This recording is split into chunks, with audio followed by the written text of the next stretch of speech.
Toshkentdan 1 soatlik yo'lda shunaqa sharsharalar va ajoyib kanyonlar bor. Bonusiga bu yerda Toshkentda kamida 250 ming turadigan buketni 20 mingga olishingiz mumkin. Qiziq bo'lsa eshiting, bugun biz tog'lardan gapiramiz. Yo'limizda 7 ta sharshara chiqdi. Har biri o'ziga yarasha chiroyli. Marshrutimiz ancha uzun edi.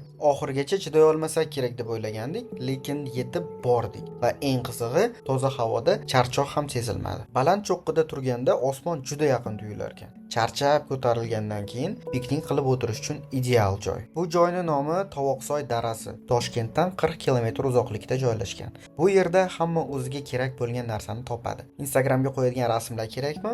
Mana sizga go'zal tog'lar. Shahardagi shovqin va changdan qochish kerakmi? Suvni ovozini eshitib, meditatsiya qilib o'tirsangiz bo'ladi. Chiroyli tabiat va aktiv hordiq chiqarganimiz uchun Poyexali o'z turistik agentligiga o'z minnatdorchiligimizni bildiramiz. Tur a'lo darajada tayyorlangan. Toshkent markazidan qulay transportirovka va samimiy tajribali gidlar bizga hamroh bo'lishdi. Ular O'zbekiston bo'ylab turlar uyushtirishadi. Ularning Instagram akkauntiga linkni video tagida qoldirdik. Tovoqsoyga esa har yakshanba kuni turlar uyushtirishar ekan. Video yoqqan bo'lsa like bosib, do'stingizga ulashib qo'ying.